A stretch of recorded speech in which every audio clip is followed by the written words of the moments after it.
Hello dear student, S board English में आपका स्वागत है।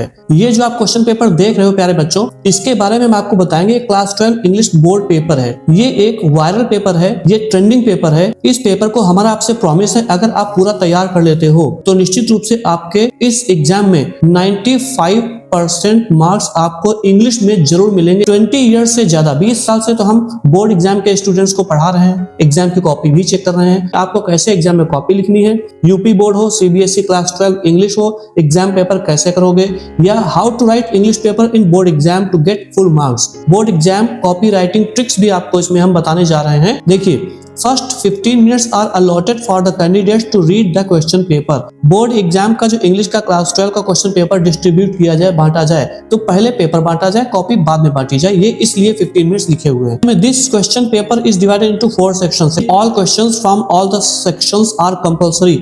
चारों सेक्शन से सभी क्वेश्चन आपके कंपल्सरी मींस अनिवार्य हैं, आपको करने ही हैं। तो पहला सेक्शन होता है रीडिंग सेक्शन। ध्यान से समझिएगा, आप अगर इस पूरे वीडियो को देख लेते हो प्यारे बच्चों, तो आपको निश्चित रूप से मैक्सिमम मार्क्स मींस 95 मार्क्स से ज्यादा ही आपको इंग्लिश में मिलेंगे। क्योंकि कॉपी चेक करते समय हम इन चीजों को ध्यान रखते हैं कि बच्चों को कैसे मैक्सिमम मार्क्स दे। पेपर में हम आपको बताएंगे letter writing format class 12 English, ठीक है, रिपोर्ट राइटिंग भी टिप्स बताएंगे, article writing class 12 English format भी आप जानोगे, और क्लास 12 इंग्लिश इंपॉर्टेंट क्वेश्चन सब इसी में से ही आएगा, सब इसी पेपर में से ही आएगा। क्योंकि ये गवर्नमेंट की तरफ से प्रिंटेड पेपर है, ये कोई फर्जी पेपर हमने नहीं छपवाया दूसरे चैनल्स की तरह। सबसे पहले आप लोग पैसेज पढ़ना शुरू कर देते हो, ये काम आपको बिल्कुल नहीं करना है। पहले आपको क्या करना है, अगर आपको अनसीन पैसेज सॉल्व करना है प्यारे बच्चों पूरा, तो आपको ध्यान रखना होगा, सबसे पहले आपको क्वेश्चन पढ़ने हैं। क्या पढ़ने हैं? Question. In what conditions does speech become a blessing. कौन से ऐसी कंडीशन है जिसमें एक स्पीच आपकी ब्लेसिंग बन जाती है। अब आपको पैसेज में सिर्फ की पॉइंट सर्च करने हैं। Speech is a great blessing but it can also be great curse. ये लाइन नहीं लिखनी है, यहां से लिखनी है। It helps us to make our intentions and desires known to fellows. It can also, if we use it carelessly, make our attitude completely understood. बस इतना आप लिख दोगे, आपका आंसर पक्का। दूसरा है, how can speech be a great curse. Speech curse कैसे बन सकती है? स्पीच कैसे कर्स बन सकती है? ए स्लिप ऑफ टंग और the use of N unusual word. अगर आपका टंग स्लिप हो गई मींस गलत वर्ड बोल गए, अनयूजुअल वर्ड अगर आपने यूज कर लिया किसी के सामने, मे क्रिएट एन एनमी। बस यही पर जब दुश्मन बनना शुरू हो जाते हैं आपकी लैंग्वेज से, तो वही आपकी जो स्पीच है बन जाती है प्यारे बच्चों ग्रेट कर्स। ठीक है, ये आपके 3 मार्क्स का आंसर हो गया। अगला है, why should we use words carefully. हमें वर्ड्स को केयरफुली क्यों यूज करना चाहिए? देखिए, only a fool will express himself. कोई मूर्ख व्यक्ति ही होगा जो अपने आप को एक्सप्रेस करेगा अलाइक, एक समान, to all kinds and conditions of men. सभी प्रकार के लोगों से एक ही टाइप की लैंग्वेज यूज करते हो, तो इसका मतलब ये हो गया आपको ध्यान से वर्ड यूज करने चाहिए, सबके साथ अलग अलग। सेम लैंग्वेज सबके साथ आप यूज नहीं कर सकते। Speech is not a gift, explain it. Speech कोई गिफ्ट नहीं होती, इसका मतलब आपको लिख देना है। ठीक है, यहाँ पर अंडरलाइन भी लिखा हुआ है, बस इसी को आप एक्सप्लेन करोगे। तो इसमें क्या लिख सकते हो? इसमें लिख सकते हो, it is a skill. It किसके लिए है? स्पीच के लिए। स्पीच आपकी एक स्किल होती है, ये एक स्किल है, डेवलप्स बाय प्रैक्टिस, और ये स्किल जो आती है प्रैक्टिस से ही आती है। Okay, right the opposite of blessing. Blessing का अपोजिट आपका कर्स हो गया। अब क्वेश्चन में दिया हुआ देखिए कर्स, तो यही आंसर आपका हो जाएगा यहाँ पर। अब है एक्सप्लेन द अंडरलाइन पोर्शन। इस अंडरलाइन पोर्शन को प्यारे बच्चों आपको करना है एक्सप्लेन, जो ये लिखा हुआ है, speech is not a gift to use lightly. Speech को ऐसे गिफ्ट नहीं कि आप उसको ऐसे ही लाइटली हल्के में यूज कर लो। We should use speech by understanding. सोच समझ कर हमें यूज करना चाहिए। ठीक है, what do you mean by a slip of tongue. Slip of tongue का मतलब क्या है? स्लिप ऑफ टंग का मतलब हो गया अनइंटेंशनल मिस्टेक टू स्पीकिंग। अब आप जानबूझकर गलती नहीं कर रहे हो, लेकिन आप स्पीकिंग करते जा रहे हो। अनइंटेंशनल मतलब गैर इरादतन। आप जब बोल जाते हो धोखे से, तो वही आपकी टंग क्या होती है? स्लिप हो जाती है। इसी को बोलते हैं स्लिप ऑफ टंग। ठीक है, ये आपका सेक्शन बी है। ओके, सेक्शन बी होता है राइटिंग का। उसके बाद आप सेक्शन बी करोगे, सब में मार्क्स इंडिकेटेड हैं आपके। देखिए, 22 इयर्स लगभग होने वाले हैं, 20 साल से ज्यादा बोर्ड एग्जाम्स को पढ़ाते पढ़ाते, कॉपी भी चेक करते हुए हम आपको बता सकते हैं कि आप कैसे अच्छे मार्क्स लाओगे। ज्यादा मेहनत आपको इंग्लिश में करनी ही नहीं, इंग्लिश आपका रटने का सब्जेक्ट ही नहीं है। Board exam copy writing tips आपको हम चैनल पर बता चुके हैं, आप जाकर के देखिए, शॉर्ट्स देखिए, उसमें भी काफी कुछ आपको मिलेगा। क्लास 12 इंग्लिश इंपॉर्टेंट क्वेश्चंस जो भी सब इसमें बताने जा रहे हैं प्यारे बच्चों, सब आपको इसमें मिलने वाला है। How to write English paper in board exams to get full marks. Full marks आपको चाहिए, तो इस पेपर को अच्छे से बच्चों तैयार जरूर कर लेना। Right an article on any one of the following topics in about 100-150 words. 100 से 150 से शब्दों के बीच में ही रखना, 100 से कम ना हो, 150 से ज्यादा ना हो। फालतू का लिखोगे आपके मार्क्स कटेंगे। इसमें हम आपको प्यारे बच्चों बताने जा रहे हैं आई लव माई इंडिया। इस टॉपिक पर हम एक आपको एग्जाम्पल देने जा रहे हैं कि आपको आर्टिकल कैसे लिखना चाहिए, कितने वर्ड में हो। आर्टिकल का एक आइडियल फॉर्मेट है जो क्लास 12 के लिए बहुत ही ज्यादा इंपॉर्टेंट है। तो सबसे पहली बात आप बच्चों ध्यान रखिएगा, जब भी किसी आर्टिकल की आप स्टार्टिंग करोगे, सबसे पहले आप कम से कम 1 या 2 लाइन में इंट्रोडक्शन आप जबरदस्त लिख देना, मतलब बिगिनिंग आपकी अच्छी होनी चाहिए। और उसके बाद आप पॉइंट वाइज ही कम से कम 3 या 4 पॉइंट, जैसे इस आर्टिकल में लिखे हुए 1, 2, 3, आप पॉइंट कम से कम 3 या 4 जरूर ऐड कर देना। आर्टिकल ही एक ऐसी चीज है जो पहले ऐसे के नाम से जानी जाती थी, और एक पावरफुल इम्पैक्ट डालने के लिए एग्जामिनर के माइंड पर आप लास्ट में 1 या 2 लाइन में कंक्लूजन जरूर दे देना। ये एक आइडियल फॉर्मेट का एक तरीका है कि किस तरीके से आप आर्टिकल को बेहतरीन और अट्रैक्टिव वे में प्रेजेंट करते हैं। आप इसका स्क्रीनशॉट ले लीजिएगा, इसको नोट कर लीजिएगा, तो इस बार बोर्ड एग्जाम में ये 100% श्योर है कि आने ही वाला है। क्वेश्चन नंबर 3 क्या कह रहा है? Write a letter to your cousin. Cousin क्या होता है? चचेरी, ममेरी, फुफेरी बहन हो, या चाहे चचेरा, मौसेरा, फुफेरा, ये सब आपके भाई हो तो उनको कजिन कहते हैं। कजिन सिस्टर, कजिन ब्रदर कभी मत लिखना, सब गलत होता है।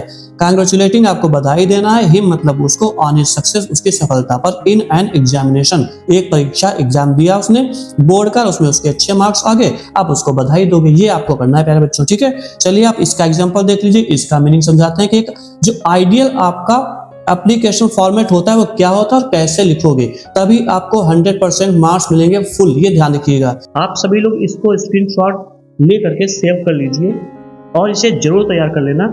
हो सकता है कि इस बार जो आपका लेटर है कजिन को लिखने के लिए ना आए, बेस्ट फ्रेंड के लिए आ सकता है, आपको ब्रदर के लिए आ सकता है, सिस्टर के लिए आ सकता है, मदर फादर किसी के लिए भी आ सकता है। ये सभी लेटर आपके इनफॉर्मल लेटर कहे जाते हैं। सबसे पहले आपको वो एड्रेस जरूर लिखना है जिसके पास आप इस लेटर को भेजोगे, और राइट हैंड साइड में आप डेट जरूर डाल देना, मत भूलना, इसके मार्क्स मिलते हैं। और स्टार्टिंग करोगे my dear Rahul, my dear mother, my dear father, इस तरीके से। ये आप एड्रेस जरूर करोगे कि आप किसको संबोधित कर रहे हो। आप ऐसे स्टार्ट कर सकते हो, I am extremely happy to know about your. अब जिस टॉपिक पर आपको मिल जाए लेटर लिखने के लिए, उसके आगे ऐड कर दोगे। मैक्सिमम 2 पैसे छोटे छोटे लिख देना जिस पर आपको वो टॉपिक जो दिया गया है आपको आंसर लिखना है। जो लास्ट लाइन है वो बहुत इंपॉर्टेंट होती है। एग्जामिनर आपको फुल मार्क्स देने के लिए आपकी स्टार्टिंग और आपकी लास्ट की लाइन जरूर पढ़ता है। लास्ट में योर्स लविंगली लिखना मत भूलना और अपना नाम डाल देना। सेक्शन सी मींस ग्रामर का बहुत इंपॉर्टेंट है। ये आपका बहुत ही इंपॉर्टेंट क्वेश्चन होता है, क्योंकि इस क्वेश्चन में अगर आपके 100% मार्क्स आपके कॉपी पर आए हैं, मैंने दिए हैं या एग्जामिनर ने दिए हैं, तो मान लीजिए आपका सारा जो कुछ है, आर्टिकल हो, चाहे आपका एप्लीकेशन हो, चाहे कंपोजिशन हो, लॉन्ग चाहे शॉर्ट, चाहे लिटरेचर ही क्यों न हो, हम समझ जाते हैं कि बच्चा पढ़ने में 100% ओके है और इसके मार्क्स भी अच्छे ही आने वाले हैं। क्योंकि ग्रामर से हम समझ जाएंगे आपके सेंटेंस कैसे होंगे और कैसा आप अपना प्रेजेंटेशन देने वाले हो पूरे क्वेश्चन पेपर में। इंग्लिश क्लास 12 स्ट्रेटजी अगर आपको जानना है बच्चों, तो इस चैनल को सब्सक्राइब करके चैनल पर जाइए और सब कुछ आपके लिए दिया हुआ है। Choose the correct option to answer the following questions. 5 into 2 means 5 question है, एक क्वेश्चन 2 मार्क का है, तो 10 मार्क्स का आपका ये ग्रामर का सेक्शन सी हो जाता है। पहला क्वेश्चन है, the person who does not believe in the existence. Existence means होता है अस्तित्व, वजूद, ऑफ गॉड। कैपिटल जी होता है ईश्वर के लिए, सुपर पावर के लिए। उसे क्या कहते हैं? जो विश्वास नहीं करता। नॉट लगा हुआ है, नॉट से समझ जाओ एक एंटोनिम होना चाहिए। देखिए डिक्टेटर, प्रीस्ट, अल्ट्रुइस्ट, ये तीनों कंप्लीट वर्ड है, तो यही आपका आंसर सही हुआ, क्योंकि थीस्ट और अथीस्ट होता है। अथीस्ट को ही कहते हैं नास्तिक। बच्चों ध्यान रखिएगा, हिंदी में भी आता है, ये बहुत पूछा जाता है। तो नास्तिक कहते हैं जो ईश्वर पर विश्वास नहीं करता। बच्चों ध्यान रखिएगा, class 12 very important question, English बहुत जरूरी है सभी आपके लिए। अगला question, the phrase to call names. Call names का मतलब आप किसी को सर या मैडम नहीं कह पाते हो, भैया नहीं कह पाते हो, बहन नहीं कह पाते हो, आप नाम लेकर बुलाते हो, तो इस प्रकार से देखा जाए तो आप उसकी एक प्रकार से इंसल्ट ही कर रहे हो, ठीक, बेइज्जती ही कर रहे हो, तो आपको अब्यूज करना ही कहा जाएगा यहाँ पर। ये वाला आपका आंसर सही है, abuse. The antonym for humble. Humble means होता है विनम्र, ठीक है, शिष्ट जो होता है। तो हम्बल का एंटोनिम मतलब विलोम पूछा जा रहा है, नोबल मत लिख देना ना, ये सिनोनिम हो जाए। बुद्धिमान, नोबल श्रेष्ठ, तो विलोम तो हो ही नहीं सकते, दोनों के पॉजिटिव सेंस रखते हैं। ग्रीडी होता है लालची, ये भी नहीं हो सकता है। आप प्राउड को टिक करोगे, प्राउड वाला आपका आंसर बिल्कुल 100% सही है। एंटोनिम आपका हम्बल का होगा। डी है आपका द सिनोनिम फॉर ऑनेस्ट। अब ऑनेस्ट का बच्चों सिनोनिम आपको लिखना है, ईमानदार का आप सिनोनिम लिखोगे, इसमें आपका हो जाएगा नोबल श्रेष्ठ। ठीक है, आपको ग्रामर में कौन सी चीज है जो आपको समझ में नहीं आती है, बहुत आसानी से आपको समझा देंगे, हमारे एक्सपीरियंस का आप यूज करिए। देखिए 4 सेंटेंसेस आर गिवन बिलो, नीचे 4 सेंटेंस दिए गए हैं, आपको करना क्या है, correct which one is incorrect. बच्चों पहली बात तो ये समझ लो, ये आपका एक इंपरेटिव सेंटेंस, एक निर्देश है, कुछ करने के लिए कहा जा रहा है। करेक्ट मीन्स होता है सही करो, विच वन इज इनकरेक्ट, जो इसमें से इनकरेक्ट सेंटेंस हो उसको सही कर देना है। देखिए the cow is a useful animal, useful में या निकल रहा है तो ए लगा हुआ है, सही सेंटेंस है। He is an honest person, अब ऑनेस्ट में आ निकल रहा है तो आ के साथ आयन लगता है, ये भी सेंटेंस सही है। He is making a noise, ये भी सही है, वो शोर मचा रहा है, तो सेंटेंस यही वाला आपका सही माना जाएगा। ये विकल्प गलत, ये विकल्प गलत, ये विकल्प गलत, ये आपका आंसर सही है। कैसे, he gave me an useful, अब देखिए यूजफुल बोलेगा तो इसमें या निकलेगा, तो एन नहीं, या एक कॉन्सोनेंट होता है, इसके लिए ए का यूज होना चाहिए, तो एन यहाँ पर गलत है। मिल गया सही आंसर आपको। ये आपका वॉवेल से रिलेटेड क्वेश्चन था। अगला क्वेश्चन देखिए प्यारे बच्चों, change any one of the following into indirect speech. 2 sentence दिए हैं, एक ही करना, इसका ध्यान रखना, 2 मार्क्स का है तो एक नंबर में नहीं, 2 नंबर का एक आएगा। देखिए गुलाब सेड, गुलाब लड़का भी हो सकता है, लड़की भी हो सकती है, लेकिन अक्सर मेल का ही नाम माना जाता है। I shall pay back the money you lend me next week, really I will, पक्का मैं कर दूंगा, गुलाब ने कहा। अब देखिए आई शैल प्ले, गुलाब सेड, अब ये असर्टिव सेंटेंस यहां लगा दोगे दैट, ठीक, दैट लगाइए, कॉमा इन्वर्टेड कॉमा हटा दीजिए, ये बहुत जरूरी है, आपके 2 में से 1 नंबर वैसे ही पक्का कर देते हैं हम लोग, बोर्ड एग्जामिनर लोग। तो आई का हो जाएगा Gulab, he should pay back the money comma you, second person. Second person को रिपोर्टिंग वर्ब के ऑब्जेक्ट के अनुसार करते हैं, जब ऑब्जेक्ट नहीं होता है तो इसको आई या मी के अकॉर्डिंग हम लोग चेंज कर देते हैं, तो यहाँ पर हो जाएगा आई। यू क्या है बच्चों, वर्ब है, अब वर्ब के पहले जो होता है वो होता है सब्जेक्ट, इस प्रकार से आई ही सही है। आप समझ में आया, आई ही सही है। और आगे लिख दोगे एंड, क्योंकि अगला सेंटेंस भी असर्टिव है, आई विल लिखा है। And he promised that, I first person है, गुलाब के लिए ही हो जाएगा, विल का पास्ट कर दोगे वुड, बन गया सेंटेंस। तो क्या बनेगा, Gulab said that he should pay back the money I lend him next week and he promised that he would. अगला sentence, long live our leader they said, हमारा जो लीडर है, नेता, उसकी उम्र लंबी हो, युग युग जिए। दे सेड, दे प्रेड का प्रयोग करोगे बच्चों, prayed, okay, they prayed that their leader, our first person THEIR their में हो जाएगा क्योंकि दे के लिए है। Their leader should live long, इस तरीके से बनाते हैं। आपको नरेशन पर चाहिए लॉन्ग वीडियो, आप कमेंट कर दीजिए, नरेशन पर आपको बहुत अच्छा वीडियो बनाकर हम देंगे। Combine any one of the following as directed. She went to Dehradun. She went there to see her sister. Simple sentence बनाना है। Simple sentence में केवल एक आपकी finite verb होनी चाहिए। इसमें 2 finite verb हैं, she went 2 बार आ गया।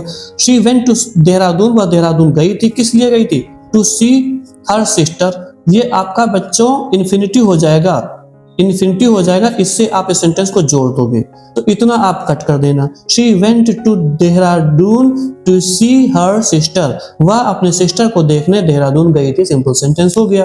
बोर्ड एग्जाम में इंग्लिश की कॉपी कैसे लिखना, आंसर नंबर साफ साफ लिखोगे, हर आंसर के बाद 2 लाइन का कम से कम गैप होना चाहिए प्यारे बच्चों, और राइटिंग साफ लिखना, भले आप थोड़ा बहुत गलत लिख देना, मार्क्स अगर आपको 100% अच्छे चाहिए तो।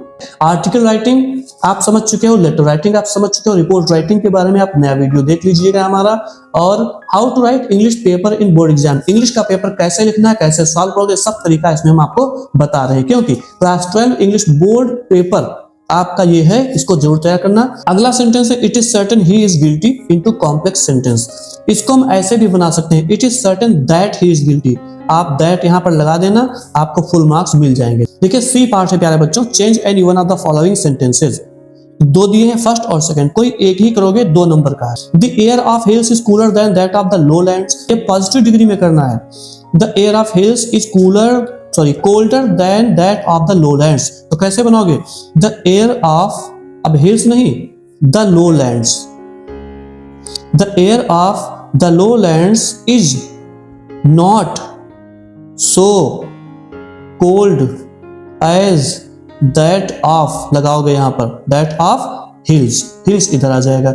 ये चीजें बदली जाएंगी, डिग्री आपकी ये है वो बदल जाएगी, बस दैट ऑफ जैसे वैसे ही रहेगा। The air of the lowlands is not so cold as that of hills. The children sang the national anthem, sang second form है तो आपको वाज या वर्ब का प्रयोग करना है पास्ट का इंडेफिनिट पैसिव के लिए। द नेशनल एंथम आपका ऑब्जेक्ट है पूरा, वो यहाँ चला आ जाएगा। द नेशनल एंथम सिंगल हो गया, वाज, सैंग की थर्ड फॉर्म हो जाती है संग।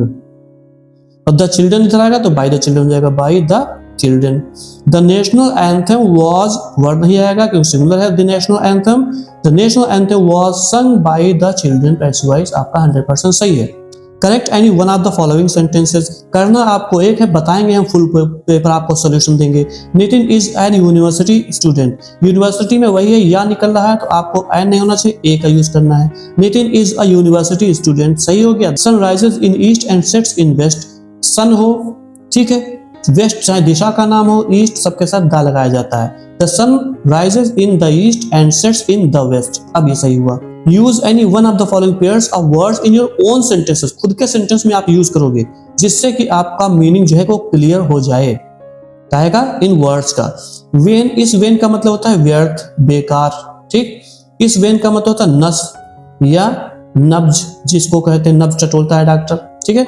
राइट मतलब होता है सही, और इस राइट का मतलब होता है कलाकार, ठीक है। He worked hard but in when, उसने मेहनत की लेकिन सब बेकार हो गया। बिकॉज ही फेल्ड, क्योंकि वो फेल हो गया था।